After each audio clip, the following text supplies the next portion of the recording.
Silakan bacakan. Ya, terima kasih. Bismillahirrahmanirrahim. Kejaksaan Negeri Jakarta Selatan demi keadilan dan kebenaran berdasarkan ketuhanan yang Maha Esa. Jawaban penuntut umum atas pembelaan tim penasihat hukum terdakwa Shane Lucas Rotua Pengundian Lubanturuan alias Shane dalam perkara pidana nomor PDM 139/Jakarta Selatan/EOH titik 2/05/2023. 1. Pendahuluan. Majelis Hakim yang kami hormati, saudara tim penasihat hukum terdakwa yang kami hormati, sidang pengadilan yang kami muliakan, dengan memanjatkan puji dan syukur kehadirat Allah Subhanahu wa Ta'ala atas segala rahmat dan karunia-Nya, kita semua telah sampai pada tahap jawaban atas pembelaan tim penasihat hukum terdakwa Shane Lucas Rotua Pengundian Lubanturuan alias Shane yang telah disampaikan pada tanggal 22 Agustus 2023.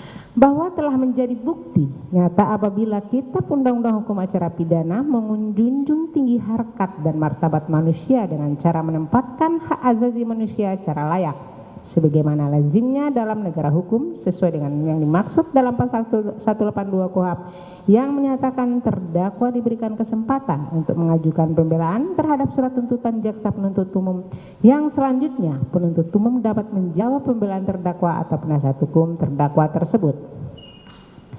Bahwa penuntut umum dalam memberikan jawaban atas pembelaan dari penasihat hukum terdakwa adalah berdasarkan ketentuan-ketentuan hukum yang berlaku dengan memperhatikan rasa keadilan dan tuntutan keadilan yang tumbuh dan berkembang dalam masyarakat. Bahwa perlu kami sampaikan kembali perbuatan terdakwa Shane Lucas Rotua Pengundian Lubanturuan alias Shane, saksi Mario Dendi Satrio alias Dendi dan anak saksi AGH menyebabkan anak korban Kristalino David Ozora alias Wareng mengalami 1. Amnesia dan gangguan kognitif. Penjelasan dari surat nomor 046-dir-MHKN-5 Romawi 2023 serta keterangan ahli medis mengenai amnesia pada anak korban Kristalino David Ozora alias Wareng menunjukkan bahwa tindakan kekerasan tersebut telah memiliki dampak serius pada ingatan dan fungsi kognitif anak korban Kristalino David Ozora alias Wareng. Kondisi amnesia anterograde dan retrograde menandakan bahwa anak korban Kristalino David Ozora alias Wareng mengalami gangguan kemampuan membentuk memori baru dan mengingat peristiwa masa lalu. Ini adalah dampak psikologis yang signifikan dan dapat mempengaruhi seluruh hidup kehidupan anak korban Kristalino David Ozora alias Wareng. 2. Dampak pada struktur otak. Analisis mengenai hasil pemeriksaan CT scan dan MRI yang menunjukkan adanya bengkak, bercak memar, serta robekan di otak anak korban Kristalino David Ozora alias Wareng adalah keterangan yang sangat penting. Hal ini menjelaskan bahwa tindakan kekerasan telah merusak struktur otak anak korban Kristalino David Ozora alias Wareng secara fisik.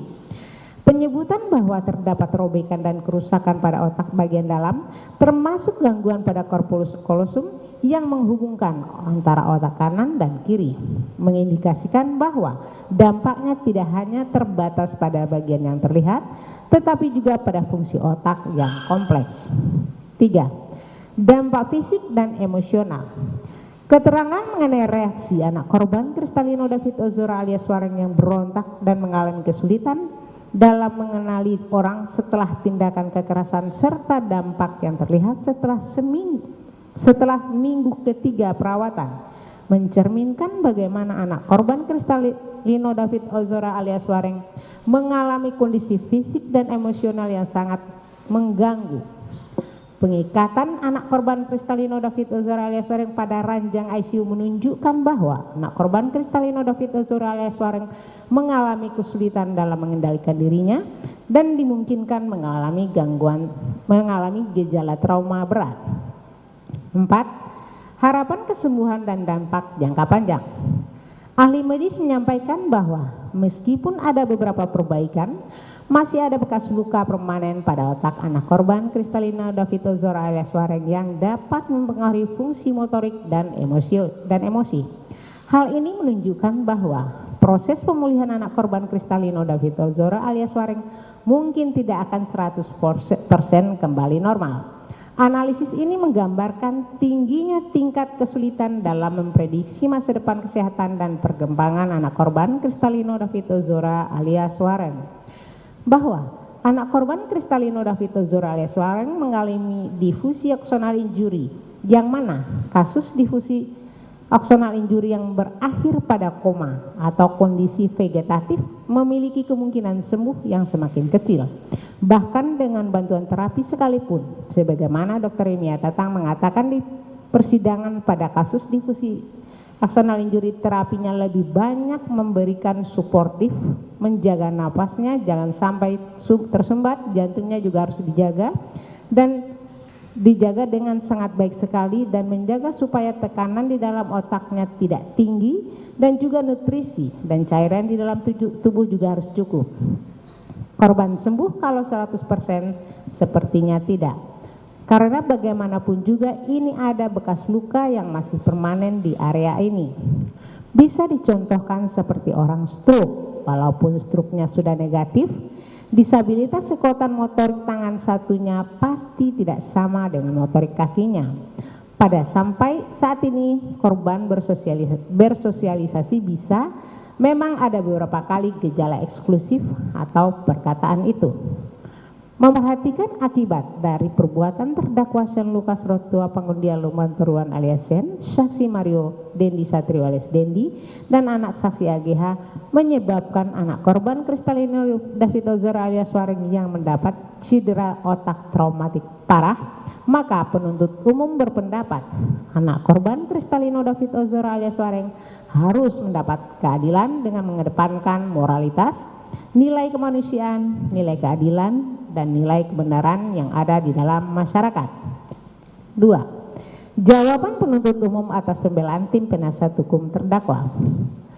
Memperhatikan bahan materi pokok pembelaan dari tim penasihat hukum terdakwa, pada pokoknya memohon kepada majelis hakim yang mengadili perkara ini agar 1. Memutuskan menyatakan terdakwa Sen Lukas Pangundian Lumanturuan tidak terbukti secara sah dan meyakinkan bersalah melakukan tindak pidana penganiayaan berat yang dilakukan dengan rencana terlebih dahulu secara bersama-sama sebagaimana diatur dan diancam pidana dalam pasal 355 ayat 1 KUHP junto pasal 55 ayat 1 ke 1 KUHP sebagaimana pada dakwaan pertama primer. 2. Menyatakan terdakwa Sen Lukas Pangundian Lumanturuan tidak terbukti secara sah dan meyakinkan bersalah melakukan tindak pidana penganiayaan berat yang dilakukan dengan rencana terlebih dahulu secara bersama-sama sebagaimana diatur dan diancam pidana dalam pasal 353 ayat 2 KUHP junto pasal 55 ayat 1 ke 1 KUHP sebagaimana dalam dakwaan pertama subsidiar. 3. Menyatakan terdakwa Sen Lukas Pangundian Lumanturuan tidak terbukti secara sah dan meyakinkan bersalah melakukan tindak pidana penganiayaan berat yang dilakukan dengan rencana terlebih dahulu secara bersama-sama sebagaimana diatur dan diancam pidana dalam pasal 355 ayat 1 KUHP junto pasal 56 ayat 2 KUHP sebagaimana dalam dakwaan kedua primer.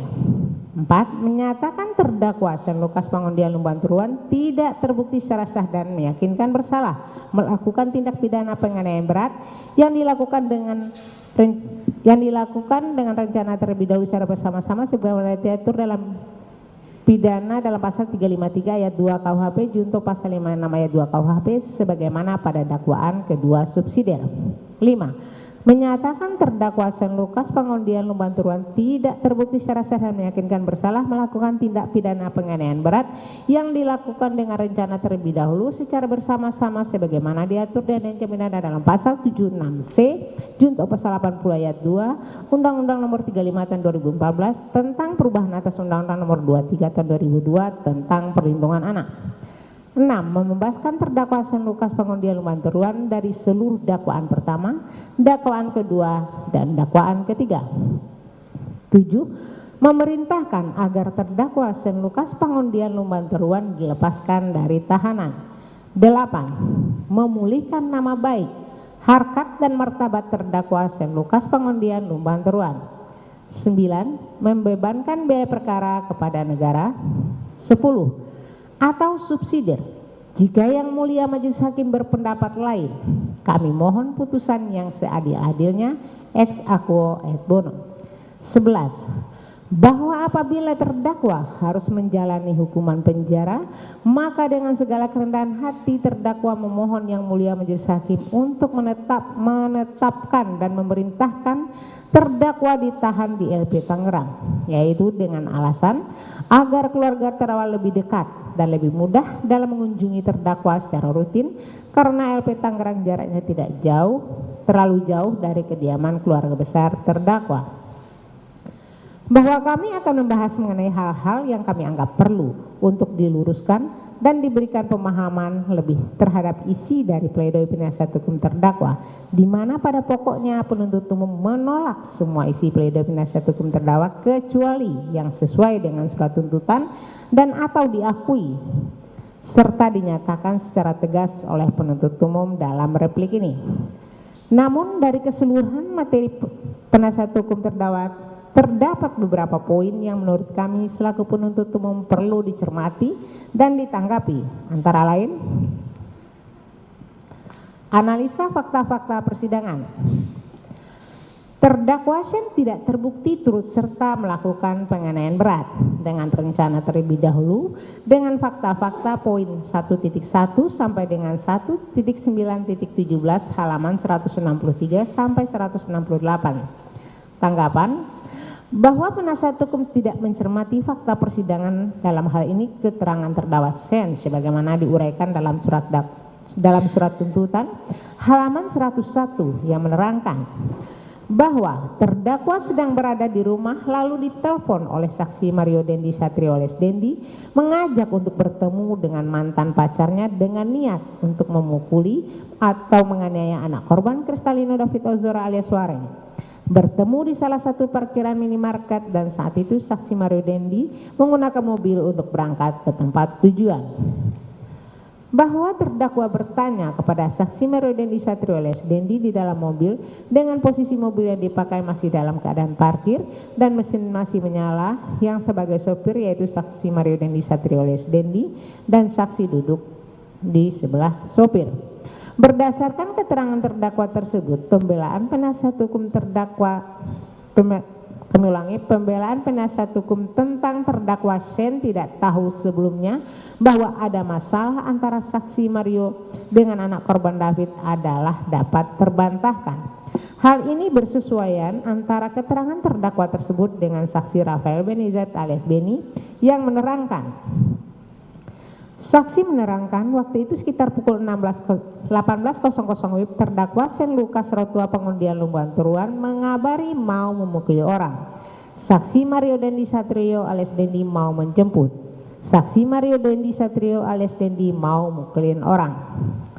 Saksi mengetahui bahwa saksi Mario Dendi Satrio alias Dendi mau memukuli orang karena di screenshot dari obrolan saksi Mario Dendi Satrio alias Dendi mau menjemput terdakwa Shane Lukas Rotua Pengundian Lumban Turuan alias Shane. Saksi menerangkan terdakwa Shane Lukas Rotua Pengundian Lumban Turuan alias Shane voice call namun terputus. Lalu saksi dikirimkan video yang isinya Mario Dendi Satrio menendang korban. Korban sudah tengkurap. Saksi lihat setelah video agak kaget. Saksi menerangkan terdakwa Shane Lukas Pengundian Lumban Turuan alias Shane ada 2 kali video call. Yang pertama video call menunjukkan anak saksi AGH. Video call kedua saat saksi Mario Dendi Satrio alias Dendi. Video call kedua saat ada saksi Mario Dendi Satrio alias Dendi. Saksi ditelepon terdakwa Shane Lukas Pengundian Lumban Turuan alias Shane tentang anak saksi AGH diperlakukan tidak baik atau dilecehkan. Setahu saksi anak saksi AGH pacar saksi Mario Dendi Satrio alias Dendi. Bersesuaian dengan barang bukti handphone terdakwa mengenai chat WhatsApp tanggal 20 Februari 2023 pukul 17.39. Mau temenin Dendi fighting. OTW lalu foto screen Sherlock dan foto selfie dengan saksi Mario Dendi Satrio alias Dendi. Terdakwa Shane tidak mempunyai motivasi, niat, dan kepentingan menganiaya anak David dengan fakta-fakta poin 1 dan 2 halaman 169. Tanggapan, bahwa penuntut umum telah membahas hal ini mengenai motivasi, niat, dan kepentingan terdakwa sebagaimana diuraikan penuntut umum halaman 119. Terdakwa Sen tidak mengetahui sebelumnya motif saksi Mario untuk melakukan tindakan penganiayaan terhadap anak korban David dan tidak ada keinginan saksi Mario untuk merencanakan dan melaksanakan tindakan tersebut. Terdakwa Sen tidak mempunyai rencana penganiayaan, apalagi melakukan penganiayaan anak korban David.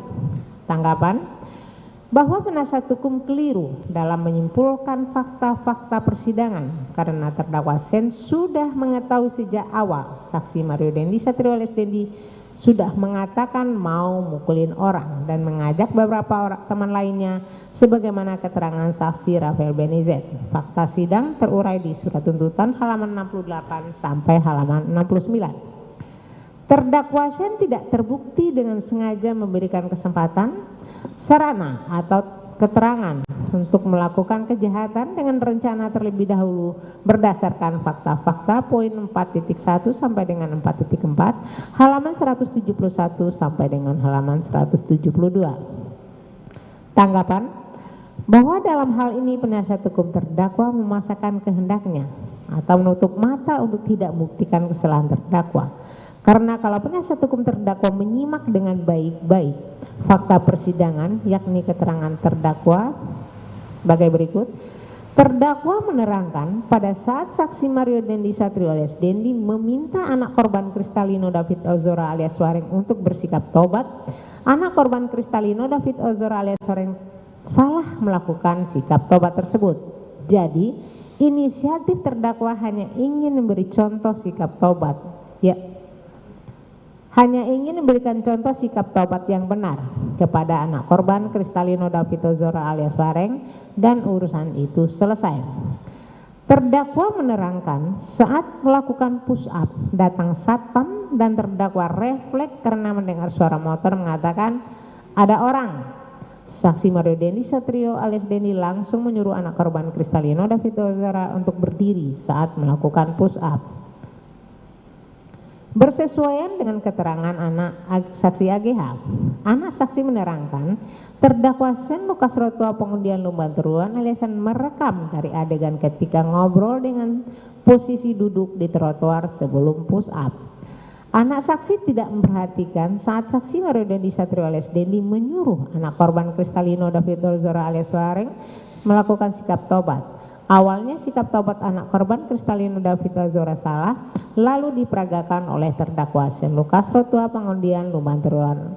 Terdakwa inisiatif sendiri memperagakan sikap tobat. Anak saksi menerangkan setelah anak korban Kristalino David Ozora alias Wareng sikap tobat, lalu disuruh sikap plank selama 3 sampai 5 menit. Anak saksi menerangkan pada waktu anak korban Kristalino David Ozora alias Wareng posisi sedang sikap taubat, lalu ada satpam datang menghampiri kami, kemudian terdakwa Sen Lukas pengundian Lumban Teruan alias Sen mengatakan, Den ada orang, dan anak korban Kristalino David Ozora alias Wareng disuruh berdiri oleh saksi Mario Dendi Satrio alias Dendi. Setelah itu terdakwa Sen Lukas Rotua pengundian Lumban Teruan tidak bicara lagi. Anak saksi menerangkan setelah ditendang pertama perutnya, anak korban Kristalino David Ozora alias Wareng sudah jatuh terkapar. Anak korban Kristalino David Ozora alias Wareng tidak ada suaranya, sedangkan terdakwa Sen Lukas pengundian Lumban Teruan alias Sen masih merekam. Tidak menolong anak korban Kristalino David Ozora alias Wareng. Anak saksi juga tidak menolong dan tidak menghentikan saksi Mario Dendi Satrio alias Dendi. Bersesuaian dengan saksi Mario Dendi Satrio alias Dendi. Setelah sampai ke rumah anak saksi Renjiro, saksi bertemu dengan anak saksi Renjiro dan anak korban Kristalino David Ozora alias Wareng. Saat turun dari mobil, terdakwa Sen Lukas pengundian Lumban Teruan bertanya, ini gua harus ngapain, Den? Saksi menjawab, nih lu videoin aja. Dan langsung dikasih handphone saksi kepada terdakwa Sen Lukas pengundian Lumban Teruan. bahwa untuk menurunkan sikap tobat itu inisiatif terdakwa Shane Lucas Pangundian Lubang Teruan. Sebelum sikap tobat, anak korban Kristalino David Ozora alias Wareng melakukan push up. Saksi melakukan interaksi kepada terdakwa Shane Lucas Pangundian Lubang Teruan dan terdakwa Shane Lucas Rotua Pangundian Lubang Teruan berkata kepada saksi, kalau gak kuat tangannya dibuka aja. Saksi pun bentak-bentak. Apaan sih lu, Den? Apaan sih lu? Diem. Setelah itu terdakwa Shane Lucas Rotua Pangundian Lubang Teruan diam saja. Dari keterangan saksi-saksi dan terdakwa tersebut memperlihatkan peran aktif dari terdakwa dalam menunjukkan kekerasan dari saksi Mario Dendi Satrio terhadap anak korban Kristalino David Ozora alias Wareng. Kesimpulan penasihat hukum telah terbantahkan sebagaimana fakta sidang yang diuraikan penuntut umum di atas. Bahwa terdakwa Shane tidak dapat dikualifikasikan sebagai turut serta dalam melakukan penganiayaan dengan alasan poin 5.1 sampai dengan 5.4. Tanggapan. Penasihat hukum beranggapan terdakwa Shane tidak sekalipun melakukan penganiayaan terhadap anak korban David. Terdakwa Shane sesungguhnya dari awal tidak tahu rencana saksi Mario untuk niat memukuli anak korban David. Hal ini adalah pendapat tidak benar. Kami ulangi, hal ini adalah pendapat tidak berdasar dari penasihat hukum karena sebagaimana penuntut umum telah uraikan pada poin-poin di atas, terlihat jelas adanya peran terdakwa dalam melakukan kekerasan terhadap anak korban Kristalino David Ozora. Bahwa terdakwa Shane tidak dapat dikualifikasikan melakukan pembiaran dalam terjadinya tindak pidana penganiayaan oleh saksi Mario. Tanggapan. Pendapat penasihat hukum tersebut sudah terbantahkan berdasarkan keterangan anak saksi AGH. Anak saksi menerangkan setelah ditendang pertama perutnya, anak korban Kristalino David Ozora alias Wareng sudah jatuh terkapar. Anak korban Kristalino David Ozora alias Wareng tidak ada suaranya, sedangkan terdakwa Shane Lucas Pangundian Lubang Teruan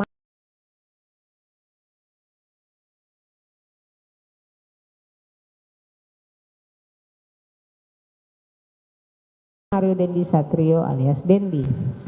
Dari anak saksi AGH ini menunjukkan peran terdakwa yang melakukan perekaman saat saksi Mario Dendi Satrio melakukan kekerasan terhadap anak korban Kristalino David Ozora sampai anak korban Kristalino David Ozora tidak berdaya, dan berdasarkan hasil barang bukti handphone saksi Mario Dendi Satrio tampak stabil dalam merekamnya. Analisa yuridis. Tim penasihat hukum terdakwa pada pokoknya menyatakan terdakwa tidak terbukti melakukan tindak pidana atas semua dakwaan pasal penuntut umum. Namun oleh karena penuntut umum membuktikan pasal 355 ayat 1 ke 1 KUHP, junto pasal 55 ayat 1 ke 1 KUHP dalam dakwaan pertama primer, maka penuntut umum hanya menanggapi unsur-unsur pasal 355 ayat 1 KUHP junto pasal 55 ayat 1 ke 1 KUHP. Dilanjutkan oleh rekan kami. Izin melanjutkan yang mulia. 1. Unsur barang siapa. Unsur barang siapa belum dapat atau tidak dapat dikatakan terbukti. Bahwa JPU dalam membuktikan unsur barang siapa hanya berdasarkan asumsi dan kesimpulan JPU terhadap kondisi terdakwa dalam keadaan sehat baik jasmani dan rohani, dan tidak ada satupun alasan yang ditemukan dalam diri terdakwa yang dapat meniadakan untuk menghapus kesalahan terdakwa dan memandang terdakwa cakap sebagai subjek hukum. Bahwa unsur barang siapa belum dapat dikatakan terbukti hanya dengan adanya persesuaian keterangan para saksi maupun pengakuan terdakwa mengenai identitas dirinya yang sesuai dengan surat dakwaan ataupun kesimpulan JPU yang menyatakan terdakwa adalah cakap sebagai subjek hukum. Pembuktian unsur ini sangat tergantung pada pembuktian unsur-unsur lain dari pasal yang dituduhkan kepada terdakwa. Unsur barang siapa hanya merupakan kata ganti orang yang baru bermakna apabila dikaitkan dengan unsur-unsur lainnya. Unsur ini baru dapat dikatakan terbukti apabila unsur-unsur delik yang mengandung perbuatan yang dilarang dan diancam pidana telah dinyatakan terbukti pada diri terdakwa. Bahwa untuk dapat menjatuhkan pidana kepada seseorang atas suatu tindak pidana yang didakwakan kepadanya, maka setidaknya harus dipenuhi 2 syarat, yaitu adanya perbuatan pidana dan adanya pertanggungjawaban pidana atau pertanggungjawaban terhadap orangnya. Artinya bahwa pada diri terdakwa harus dibuktikan adanya perbuatan pidana yang pernah dilakukan serta terbukti tidak ada alasan-alasan pembenar pada perbuatan itu, dan pada saat melakukan perbuatan memiliki kesalahan serta tidak ada alasan-alasan pada diri terdakwa. Unsur barang siapa yang merupakan elemen delik dan bukanlah bestedil delik atau delik inti yang harus dibuktikan. Menurut hemat kami, unsur barang siapa harus dihubungkan dengan perbuatan selanjutnya, apakah perbuatan tersebut memenuhi unsur pidana atau tidak. Kalau unsur-unsur lainnya terpenuhi, barulah unsur barang siapa dapat dinyatakan terpenuhi atau terbukti. Dengan demikian, maka untuk membuktikan unsur barang siapa harus terlebih dahulu membuktikan unsur-unsur lain dari pasal yang dituduhkan kepada terdakwa. Oleh karena itu, unsur setiap orang dengan demikian belum terbukti atau tidak terpenuhi, tidak terbukti secara sah dan meyakinkan. Tanggapan penuntut umum, bahwa penuntut umum tidak sependapat dengan penasihat hukum, bahwa yang dimaksud dengan barang siapa adalah orang sebagai subjek hukum yang dapat melakukan dan mempertanggungjawabkan perbuatan yang diduga telah melakukan tindak pidana sebagaimana tercantum dalam surat dakwaan. Bahwa unsur barang siapa tersebut dimaksudkan hanyalah untuk menentukan agar tidak terjadi kesalahan subjek hukum yang didakwa dan dituntut atau error in persona dalam persidangan perkara pidana. Oleh karena itu, untuk menentukan pembuktian unsur barang siapa cukuplah bila telah terbukti yang diajukan ke persidangan benar merupakan subjek hukum orang atau badan hukum sebagai pendukung hak dan kewajiban. Bahwa sesuai dengan fakta yang terungkap di persidangan diperoleh fakta hukum atau fakta yuridis sebagai berikut. Bahwa terdakwa memiliki nama Shane Lucas Rotua Pangudian Lumbantoruan alias Shane dan membenarkan seluruh identitas sebagaimana tersebut dalam surat dakwaan. Bahwa berdasarkan uraian tersebut di atas, dengan demikian unsur barang siapa dalam pasal ini terpenuhi secara sah dan meyakinkan menurut hukum. 2. Unsur melakukan penganiayaan berat dengan rencana terlebih dahulu. Penganiayaan berat adalah suatu perbuatan atau delik yang sengaja dilakukan seseorang kepada orang lain untuk menyakiti dan menimbulkan luka kepada orang lain, yang mana perbuatan tersebut tidak sampai menghilangkan nyawa atau menyebabkan kematian. Dalam Kamus Bahasa Indonesia disebutkan penganiayaan adalah perlakuan sewenang-wenang atau penyiksaan, penindasan, dan sebagainya.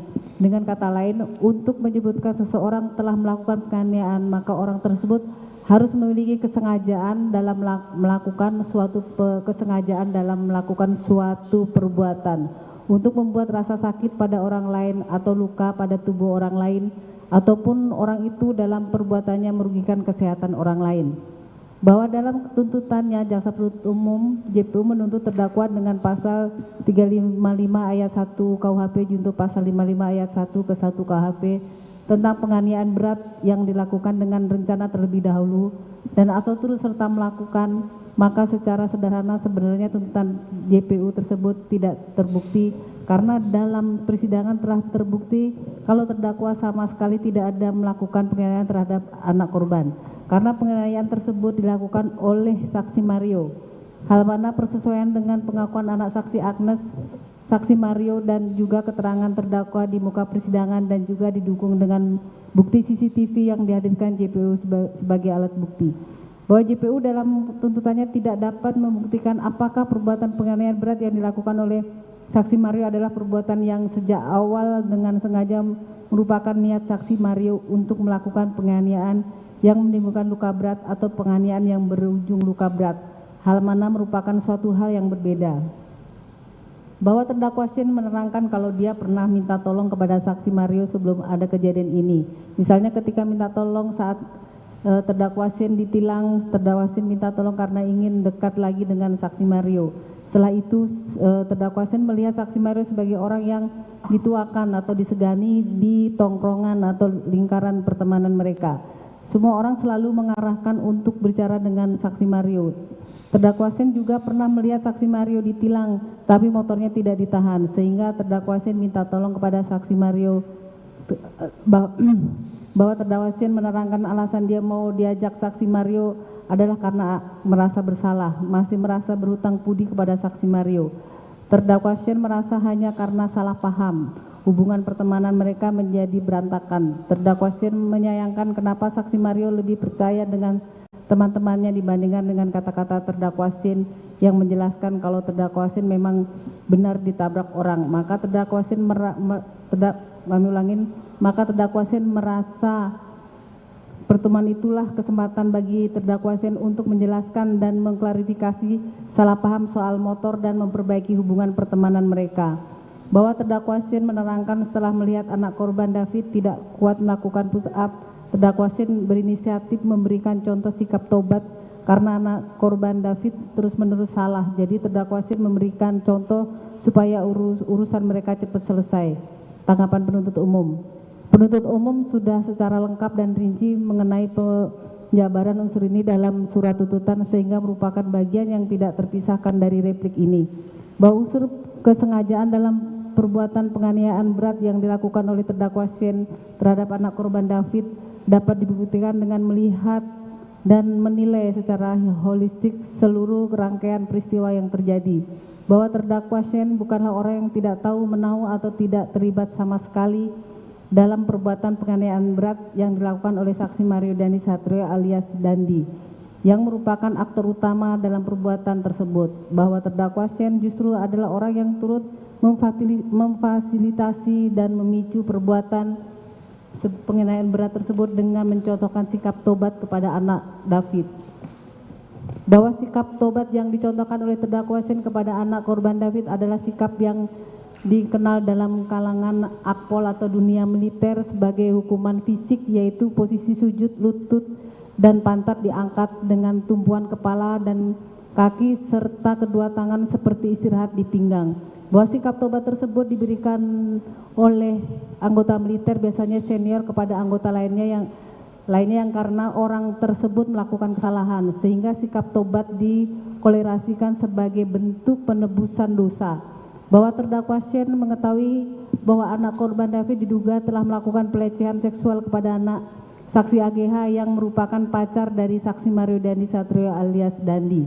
Bahwa terdakwa Sen dengan sengaja mencontohkan sikap tobat kepada anak korban David saat saksi Mario Dandi alias Dandi memerintahkan anak korban David untuk melakukan sikap tobat karena terdakwa Sen ingin memberikan hukuman kepada anak korban David atas perbuatannya yang diduga telah melecehkan anak saksi AGH. Bahwa terdakwa Sen juga dengan sengaja mengabaikan kondisi fisik anak korban David yang kecil dan kurus sehingga tidak kuat melakukan push up apalagi sikap tobat. Bahwa terdakwa Sen juga dengan sengaja menimbulkan penderitaan dan rasa sakit kepada anak korban David dengan mencontohkan sikap tobat tersebut sebagaimana keterangan terdakwa Sen yang mengatakan bahwa anak korban David salah terus-menerus dalam melakukan sikap tobat tersebut. Bahwa terdakwa Sen juga dengan sengaja memancing kemarahan dan kekerasan dari saksi Mario Dandi Satrio alias Dandi yang merupakan teman dekat terdakwa Sen dan memiliki sifat kasar terhadap anak korban David dengan mencontohkan sikap tobat tersebut. Bahwa dari uraian di atas dapat disimpulkan bahwa terdakwa Sen telah memiliki niat jahat atau mens rea untuk menyebabkan penderitaan dan rasa sakit kepada anak David dengan mencontohkan sikap tobat tersebut.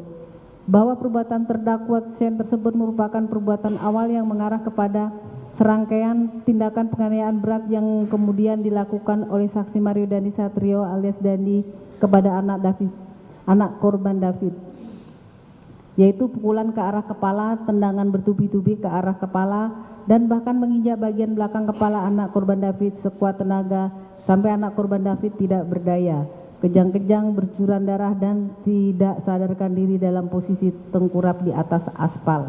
Penuntut umum mengutip dalil penasihat hukum tentang penganiayaan berat adalah suatu perbuatan atau delik yang sengaja dilakukan seseorang kepada orang lain untuk menyakiti dan menimbulkan luka kepada orang lain, yang mana perbuatan tersebut tidak sampai menghilangkan nyawa atau menyebabkan kematian. Dalam Kamus Bahasa Indonesia disebutkan penganiayaan adalah perlakuan sewenang-wenang atau penyisaan, penindasan dan sebagainya. Dengan kata lain, untuk menyebut seseorang telah melakukan penganiayaan, maka orang tersebut harus memiliki kesengajaan dalam melakukan suatu kesengajaan dalam melakukan suatu perbuatan untuk membuat rasa sakit pada orang lain atau luka pada tubuh orang lain, ataupun orang itu dalam perbuatannya merugikan kesehatan orang lain.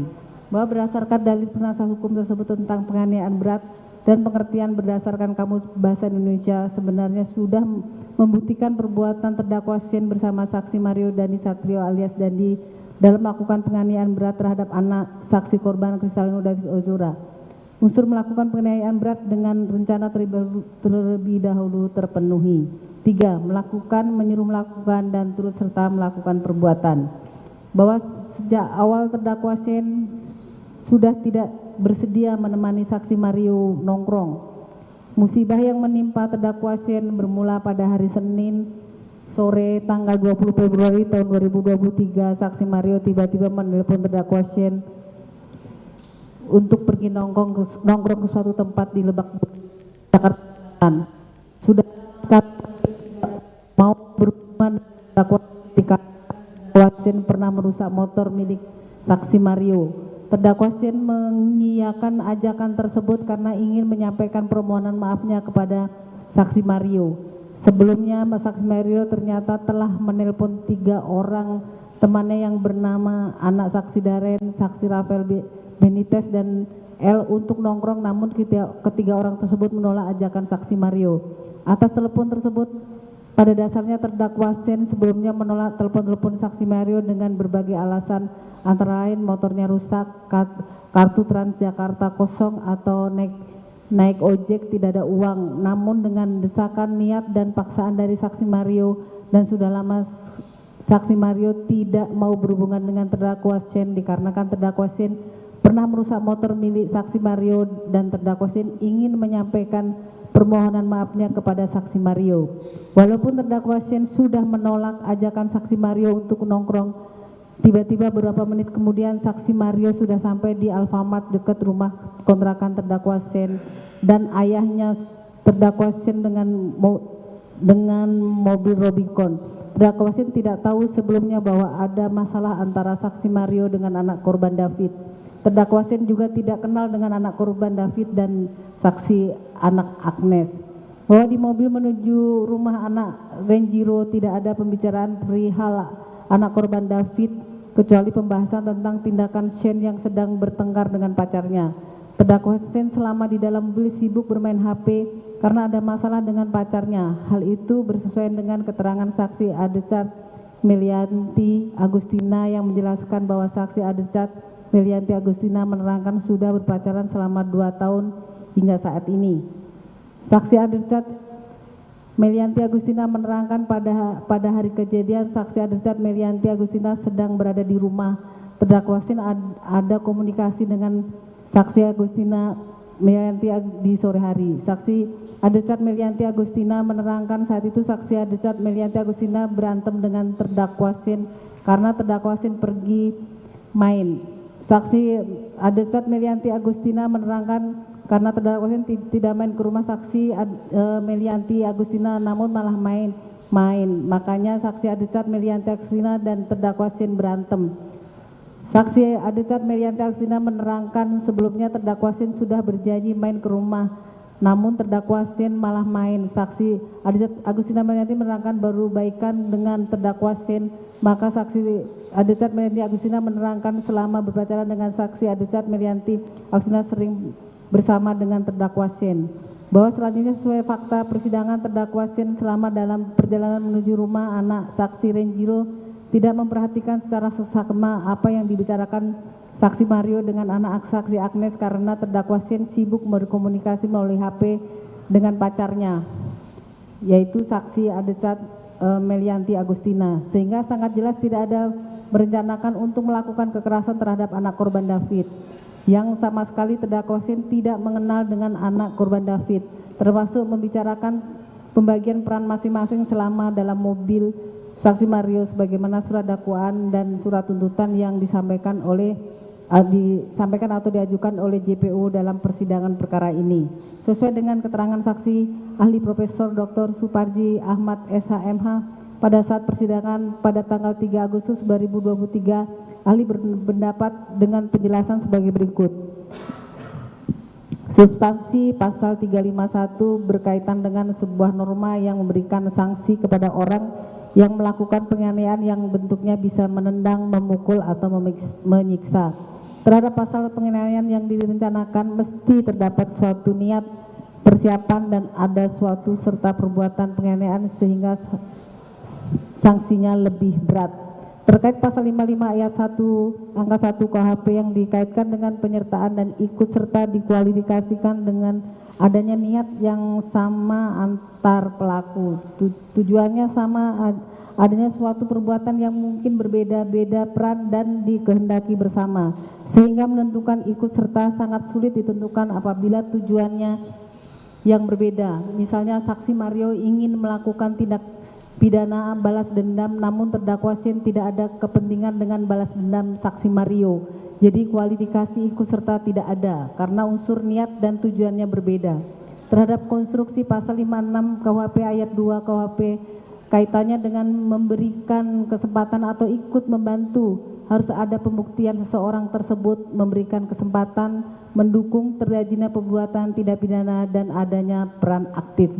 Terhadap kualifikasi membantu melakukan harus dilihat dari sisi apakah bersangkutan mempunyai kepentingan atau sebetulnya hanya berada dalam ruang dan tempat yang salah sehingga dalam kondisi tersebut tidak bisa dikategorikan ikut membantu.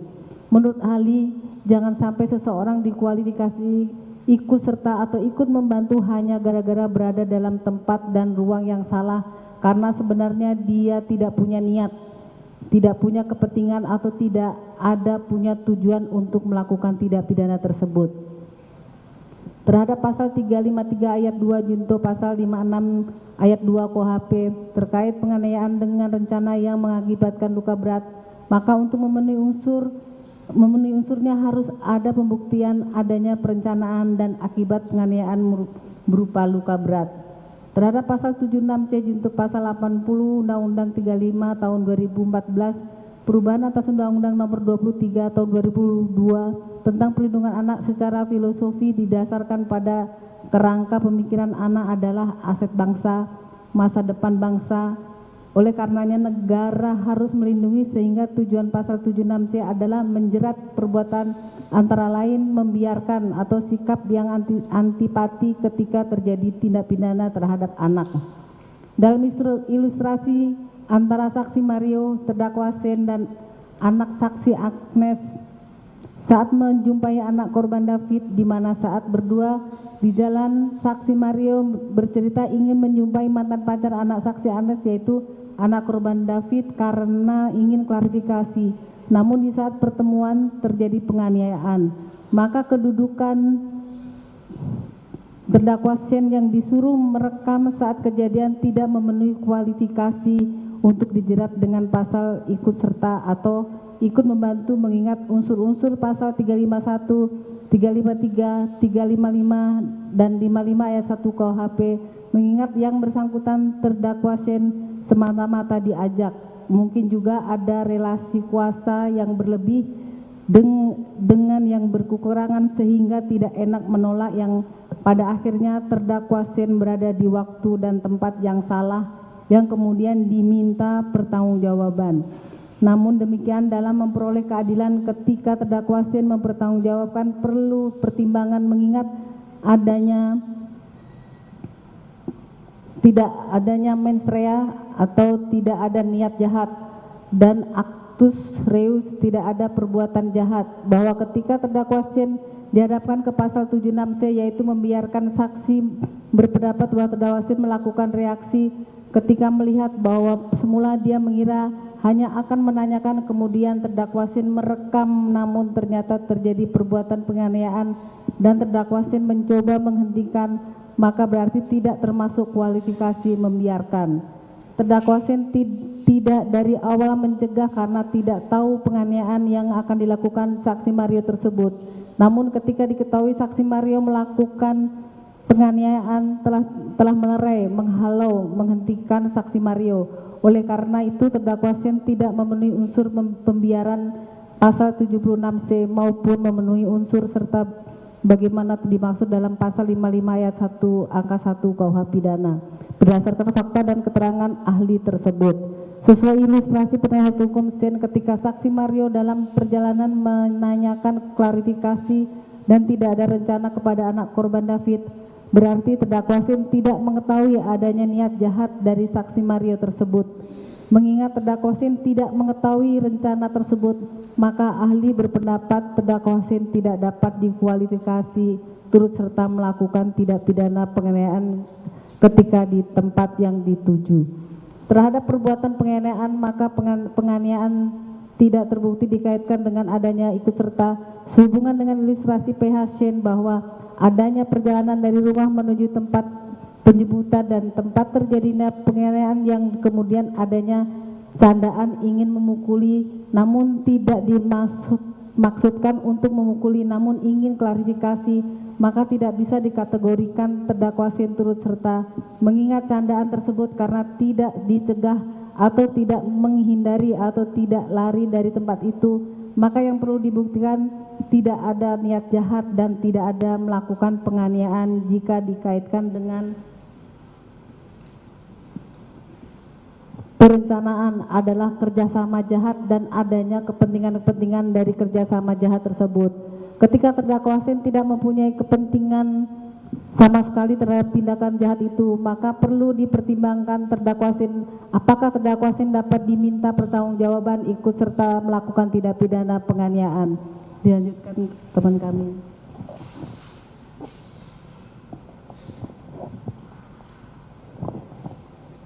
Izin melanjutkan yang mulia.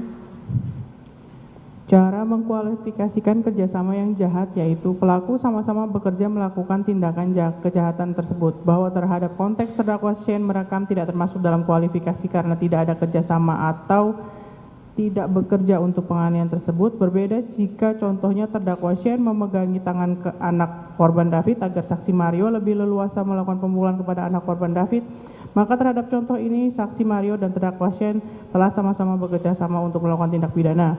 Identifikasi memberikan bantuan, memberikan kesempatan, dan memberikan sarana terjadinya tindak pidana penganiayaan diidentifikasi dengan memberikan alat atau sarana baik tempat, memberikan kesempatan dengan membiarkan tindak pidana terjadi dalam konteks merekam video bahwa terdakwa Shane di mana dalam pemikirannya saksi Mario hanya melakukan klarifikasi namun tidak mengetahui akan terjadi penganiayaan sehingga terdakwa Shane tidak dalam konteks memberikan kesempatan terjadinya penganiayaan karena tidak ada kaitan merekam dengan penganiayaan tersebut. Mengapa tidak mencegah? Karena anggapan bahwa saksi Mario hanya akan melakukan klarifikasi.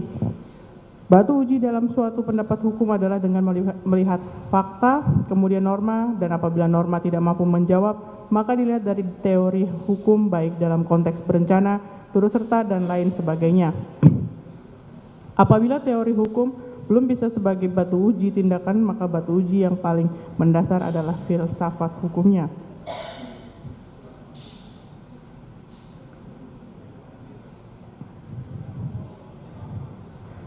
Tentang unsur yang melakukan, menyuruh melakukan, dan turut serta melakukan perbuatan. Unsur bersama-sama melakukan perbuatan pidana dalam dakwaan pertama primer sesuai pasal 55 ayat 1 ke 1 KUHP tentang pernyataan sama sekali tidak terbukti. Selanjutnya, turut serta melakukan harus diartikan sebagai adanya kesepakatan seseorang dengan orang lain untuk membuat rencana melakukan suatu perbuatan pidana dan kemudian secara bersama-sama melakukannya. Ada kerjasama, sehingga dalam hal turut serta melakukan itu seharusnya terdapat inisiatif bersama untuk melakukan dan melakukan pelaksanaannya bersama-sama. Fakta hukum persidangan membuktikan bahwa tidak pernah ada indikasi atau hal-hal yang bisa membuktikan adanya niat atau motif atau inisiatif dari terdakwa Shane untuk sepakat atau bekerja sama dengan saksi Mario yang melakukan penganiayaan berat terhadap anak korban David. Dengan demikian unsur turut serta bersama-sama melakukan perbuatan pidana sama sekali tidak terbukti. Tanggapan penuntut umum. Penuntut umum terlebih dahulu akan menjelaskan bahwa perkara perbuatan turut serta penganiayaan berat dengan rencana terlebih dahulu ini dilakukan oleh saksi Mario Dandi Satrio alias Dandi, terdakwa Shane Lucas dan anak saksi AGH yang mana perkara anak saksi AGH telah disidangkan terlebih dahulu dan saat ini sudah ingkrah sebagaimana putusan Mahkamah Agung nomor 3202K garing Pitsus garing 2023 tanggal 13 Juni 2023 yang mengadili menolak permohonan kasasi dari pemohon kasasi 2 atau penuntut umum pada Kejaksaan Negeri Jakarta Selatan tersebut menolak permohonan kasasi dari pemohon kasasi 1 atau anak Agnes Gracia Haryanto tersebut membebankan kepada anak untuk membayar biaya perkara pada tingkat kasasi sebesar Rp2.500.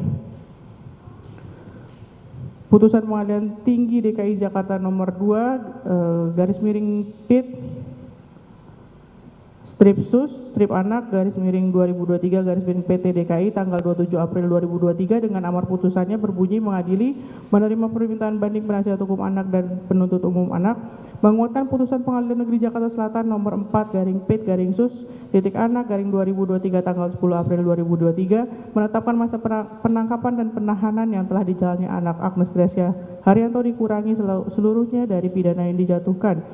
Menetapkan anak Agnes Gracia Haryanto tetap berada dalam tahanan, membebankan kepada anak melalui orang tuanya untuk membayar biaya perkara dalam kedua tingkat peradilan dalam tingkat banding sebesar Rp2.000. Kemudian putusan Pengadilan Negeri Jakarta Selatan nomor 4 garis miring PIT titik sus strip anak garis miring 2023 garis miring PN titik JKT titik sel tanggal 10 April 2023 dengan amar sebagai berikut. Mengadili 1 menyatakan anak Agnes Gracia Haryanto terbukti secara sah dan meyakinkan bersalah melakukan tindak pidana turut serta melakukan penganiayaan berat dengan rencana terlebih dahulu sebagaimana dalam dakwaan pertama primer.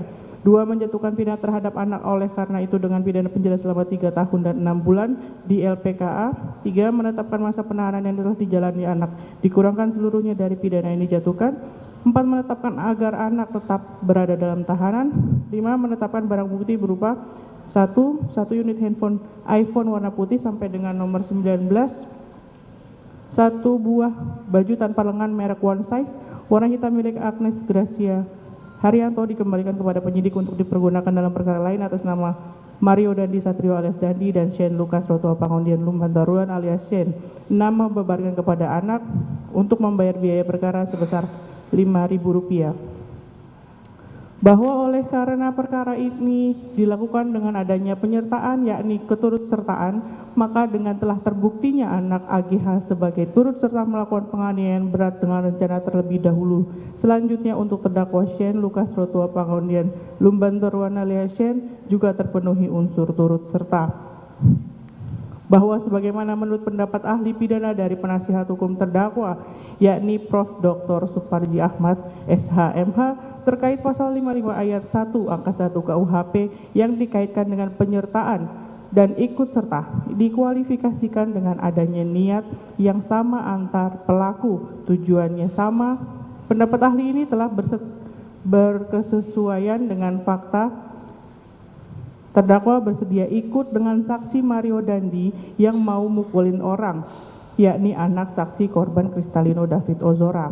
Terdakwa menanyakan perannya saat tiba di lokasi yang telah di-Sherlock oleh anak saksi korban oleh anak korban Kristalino David Ozora dihubungkan dengan terdakwa melakukan perekaman saat saksi Mario Dandi mengintimidasi anak korban Kristalino David Ozora. Dilanjutkan dengan terdakwa dengan inisiatifnya sendiri mencontohkan sikap tobat kepada anak korban Kristalino David Ozora saat saksi Mario Dandi Satrio memerintahkan anak korban Kristalino David Ozora bersikap tobat, kemudian gerakan sikap tobat anak korban Kristalino David Ozora terus-menerus salah. Di sini terlihat niat yang sama antara pelaku dan tujuannya sama, yaitu agar anak korban Kristalino David Ozora melakukan sikap tobat karena telah melecehkan pacar saksi Mario Dandi Satrio, yaitu anak saksi AGH. Bahwa berdasarkan pendapat ahli pidana Prof. Dr. Suparji Ahmad SHMH, jangan sampai seseorang dikualifikasi ikut serta atau ikut membantu hanya gara-gara berada dalam tempat dan ruang yang salah, karena sebenarnya dia tidak punya niat, tidak punya kepentingan, atau tidak ada punya tujuan untuk melakukan tindak pidana tersebut. Dalam perkara ini, terdakwa Shane Lucas dengan kemauannya sendiri berada di lokasi terjadinya kekerasan terhadap anak korban Kristalino David Ozora. Terdakwa Shane Lucas sudah berusia 19 tahun, yang mana dalam batas usia tersebut berdasarkan hukum pidana dikategorikan sebagai usia dewasa. Seseorang yang sudah dewasa bertindak atas dirinya sendiri dan dapat dimintai pertanggungjawaban atas perbuatannya, sehingga terdakwa Shane Lucas pada dasarnya sudah mengetahui akibat dari tindakannya dengan menyetujui, mengikuti, dan menemani saksi Mario Dandi Satrio dalam melepaskan amarahnya kepada pelaku pelecehan pacarnya. Didukung oleh fakta terdakwa Shane Lucas mencontohkan sikap tobat yang berarti terdakwa Shane Lucas ingin agar anak korban Kristalino David Ozora direndahkan oleh saksi Mario Dandi Satrio dan agar anak korban Kristalino David Ozora mengalami penderitaan setimpal dengan pelecehan dari anak korban Kristalino David Ozora. Ini sejalan dengan PAF Lamintang dalam bukunya tersebut di atas pada halaman 594 mengemukakan pendapat Hogerath dalam ares-aresnya antara lain tanggal 9 Januari 1914 N.J 1914 sebagai berikut. Untuk adanya suatu medeplegen itu disyaratkan bahwa setiap pelaku itu mempunyai maksud yang diperlukan serta pengetahuan yang disyaratkan. Untuk dapat menyatakan bersalah turut melakukan itu haruslah diselidiki dan dibuktikan bahwa pengetahuan dan maksud tersebut memang terdapat pada tiap peserta. Ini berarti bahwa apabila para peserta itu tidak mempunyai maksud atau offset yang sama seperti yang disyaratkan dalam suatu rumusan delik tertentu, maka orang juga tidak dapat berbicara mengenai adanya suatu medeplegen di dalam detik tersebut. Penuntut umum berterima kasih kepada penasihat hukum karena pendapat dari ahli pidana yang dihadirkan oleh penasihat hukum justru memberikan peluang bagi penuntut umum membuktikan dakwaan penuntut umum seluas-luasnya karena perbuatan terdakwa saksi Mario Dandi Satrio dan anak saksi Agya telah secara nyata bersesuaian dengan unsur yang didakwakan jaksa penuntut umum. Unsur turut serta bersama-sama melakukan perbuatan pidana terbukti secara sah dan meyakinkan. Kemudian dilanjutkan yang mulia.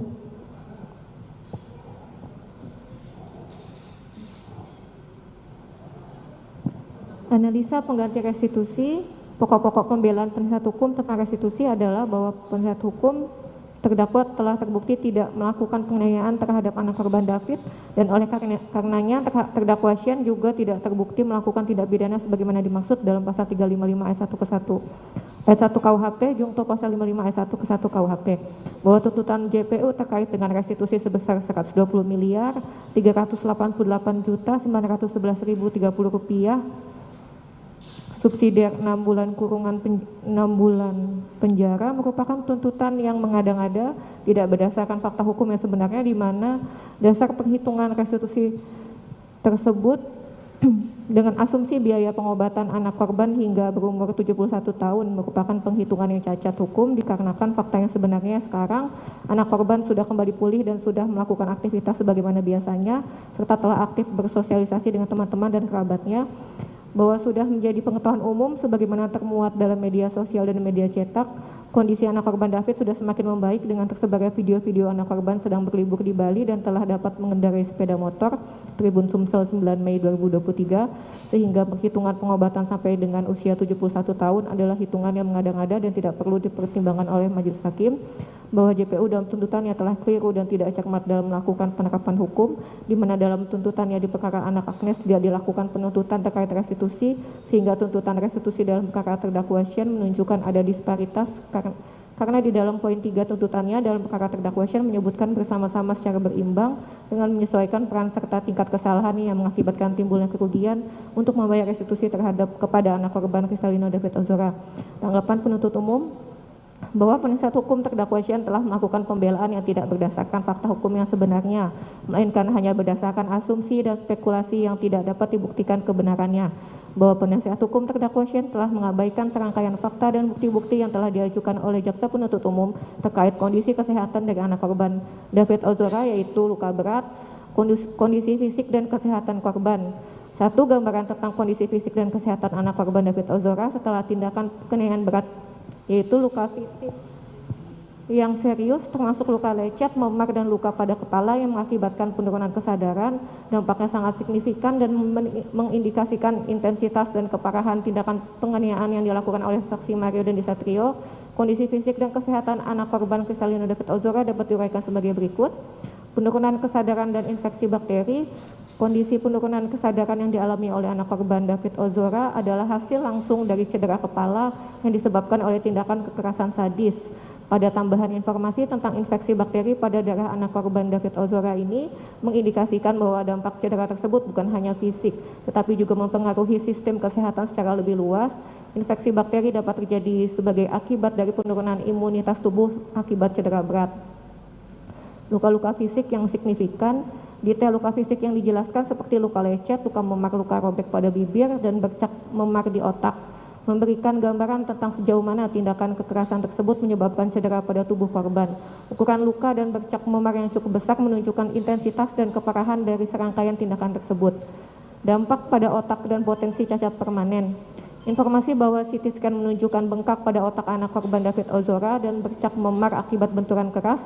Meskipun tidak ada pendarahan adalah keterangan yang sangat penting. Hal ini menunjukkan bahwa cedera kepala yang diakibatkan oleh tindakan kekerasan memiliki dampak serius pada otak anak korban David Ozora. Keterangan dari ahli Dr. Syaraf juga menguatkan bahwa kondisi ini berpotensi mengakibatkan cacat permanen. Dampak pada otak memiliki implikasi yang lebih mendalam, termasuk dalam pada fungsi kognitif, emosional, dan fisik anak korban David Ozora dalam jangka panjang. Kedua, analisa tentang dampak fisik dan kesehatan ini memiliki implikasi yang signifikan baik dari segi hukum maupun kemanusiaan. Fakta-fakta ini mendukung pandangan bahwa tindakan kekerasan yang dilakukan oleh saksi Mario Dandi adalah sangat serius dan merugikan.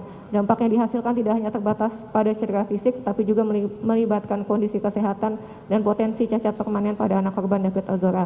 Ini menguatkan argumen bahwa tindakan tersebut bukan hanya sekedar penganiayaan berat, tapi juga mengandung unsur perencanaan dan sadisme yang menciptakan dampak yang lebih jauh lebih parah dan merugikan. Dalam aspek kemanusiaan, fakta ini juga menunjukkan pentingnya memahami dan mengakui penderitaan korban, serta perlunya keadilan yang tepat sesuai dengan tingkat keparahan tindakan kekerasan yang dilakukan. Amnesia korban dan efek jangka panjang.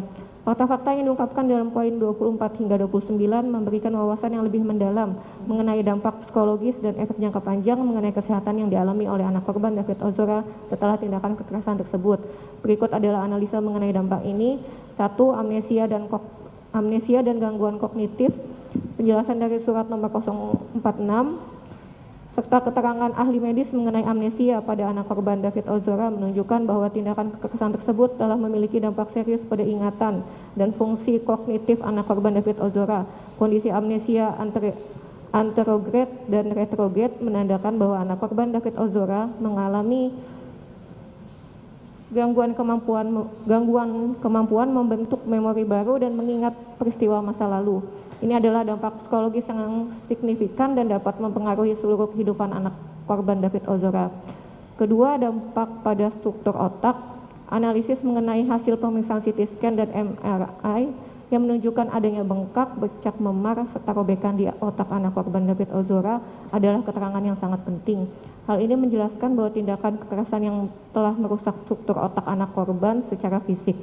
Penyebutan bahwa terdapat robekan dan kerusakan pada otak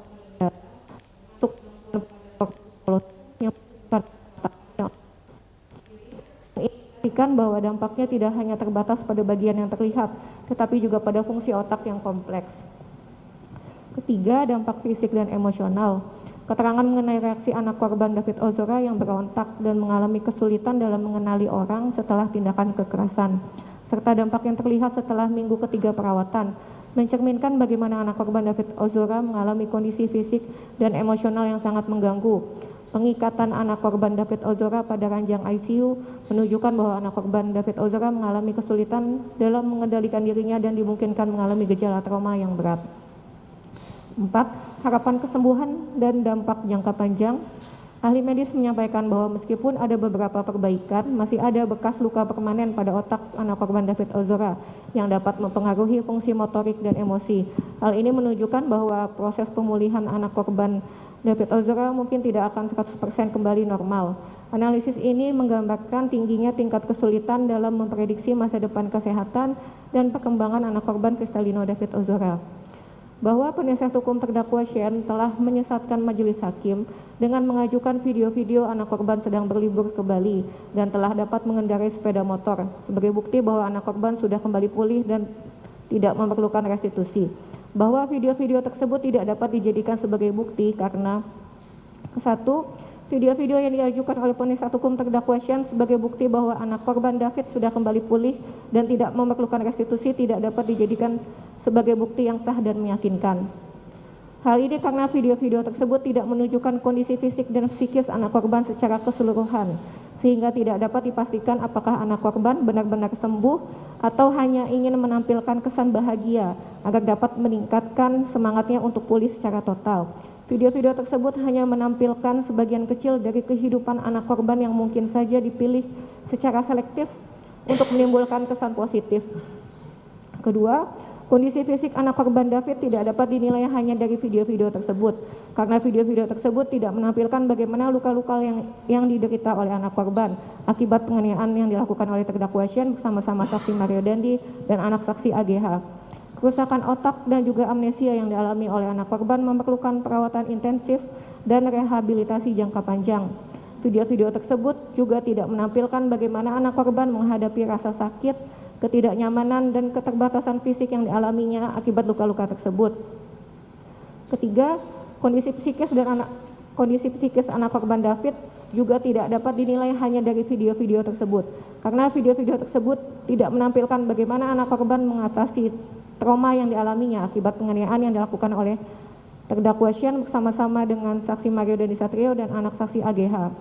Trauma tersebut dapat menyebabkan anak korban mengalami dampak negatif pada perkembangan mental dan sosialnya di masa depan.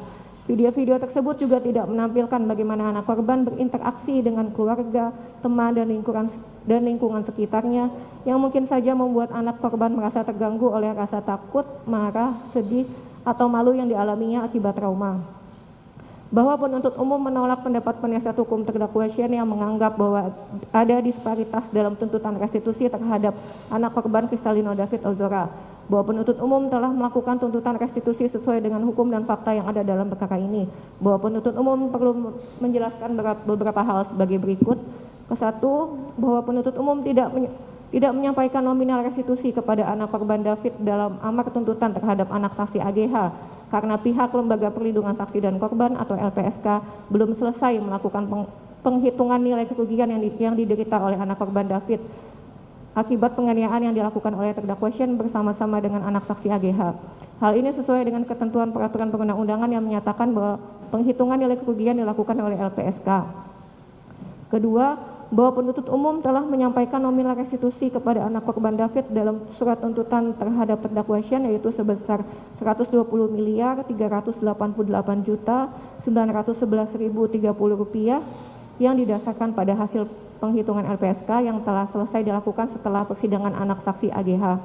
Ketiga, bahwa penuntut umum telah menguraikan nominal restitusi kepada anak korban David Ozora dalam surat tuntutan terhadap terdakwa Shane untuk dibebankan kepada saksi Mario Dandi Satrio dan anak saksi AGH bersama-sama secara berimbang dengan menyesuaikan peran serta tingkat kesalahan karena mereka adalah orang-orang yang turut bertanggung jawab atas perbuatan terdakwa Shane yang menimbulkan kerugian kepada anak korban Kristalino David Ozora.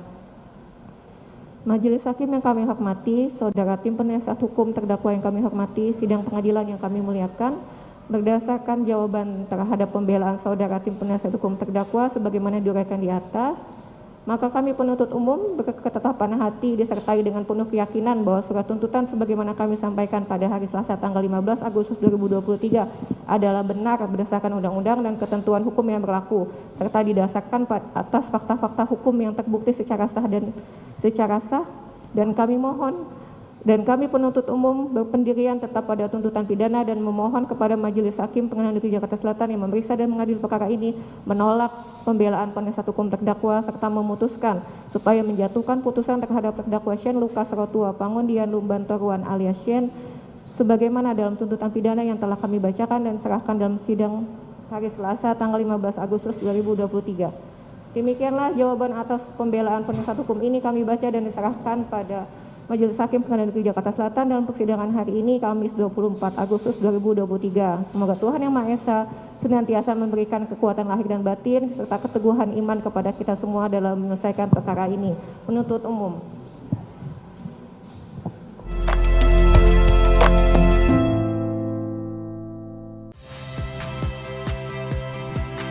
Saya Valeria Bella. Saksikan program-program Kompas TV melalui siaran digital, pay TV, dan media streaming lainnya. Kompas TV, independen, terpercaya.